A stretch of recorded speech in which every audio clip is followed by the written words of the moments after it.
Virtual machines eating local drive space. It seems that every time I create a lab, I have to find new space in my laptop for it. So, I'll end up deleting files just to prevent virtual machines eating local drive space. But behold, the concept of moving the lab without risking performance was as simple as storing them on a larger SSD, externally or internally. The move virtual machine to SSD route is simple. It is the way you can slow virtual machines eating local drive space. You can move a virtual machine to an SSD by first identifying the default save location.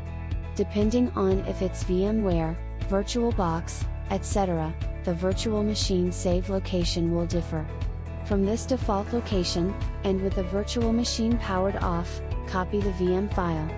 Then navigate and paste it into the new location on the SSD. So, I did that just to save me more room on my local drive. In this process I also learned that some SSDs can cause turtle-grade performance. But these terrible fates can be avoided with some simple guidance. The how-to on VM to SSD move. Moving a virtual machine to an SSD is a pretty simple concept. You just need to make sure that when you run that virtual machine after the move, you do so by pointing it to the new location. Without further ado, if you haven't done so, the first step to move your VM is to save it and shut it down. Now the specifics on finding where your VM is located depends on the software you're using to run them. If you're using VirtualBox, the default storage for your VMs will be in c:\users\username\virtualbox VMs. Locate your VMs you want to move to your SSD. If it helps, the VM file extension will end with de virtual box.v. Similarly, VMware Workstation will store VMs by default onto c:\users\username\documents\virtual machines. The VM file extension will be vmdk. Once they are moved over, you can navigate to File, then click Open and navigate to the VM off the SSD. Viola. You are now running a VM off the SSD. Avoiding the SSD fate of turtle-grade VMs. First, you can run virtual machines without performance issues on some SSDs. This isn't always the case. Some SSDs that can still run VMs will frustrate the living daylights out of you. It's not so bad though, if you just need the VM like background music running.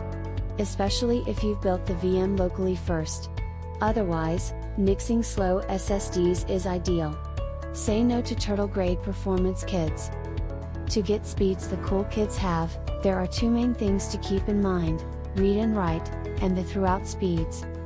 If you want to get into the weeds, the general idea for your fast SSD will have a read and write of at least 500 megabytes per second with USB 3.0 throughput speeds. That's it. Meet those two criteria for your SSDs, and you're rocking and rolling. HDD versus SSD. Like SSDs, some HDDs will be faster, and others will be slower. The common assumption is that HDDs are always faster than SSDs. But that's not entirely the case.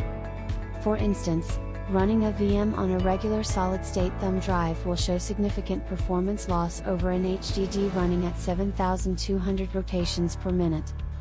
By and large, opting for an SSD over an HDD will usually be the better option. Reason one being that the fastest HDD can't hold a feather to the fastest SSD. Plus, SSD will usually outlast HDD-ware.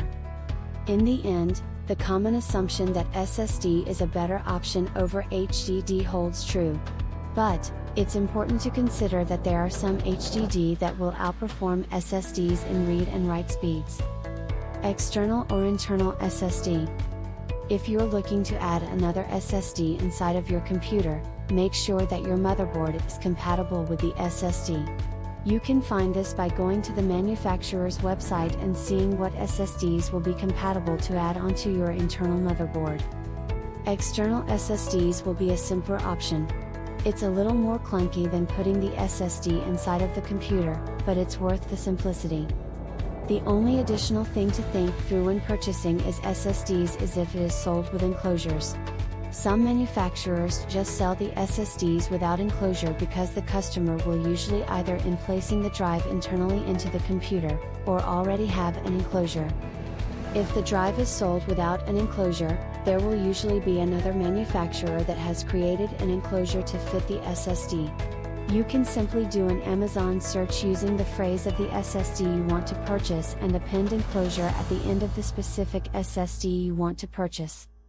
Make sure the enclosure is compatible with the highest version of USB available, as this allows traffic through efficient for running VMs from the external drive. USB 3.0 would be ideal for this. Related questions: how is the performance of a virtual machine on an external hard drive? The performance of a virtual machine on an external hard drive can be faster than some SSDs.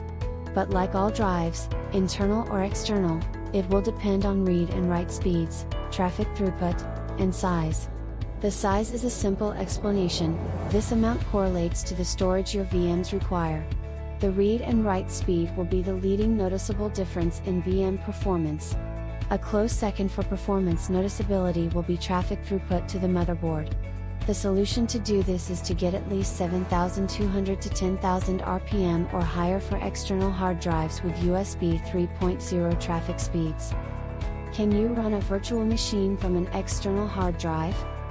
In short, yes. You can run a virtual from an external hard drive.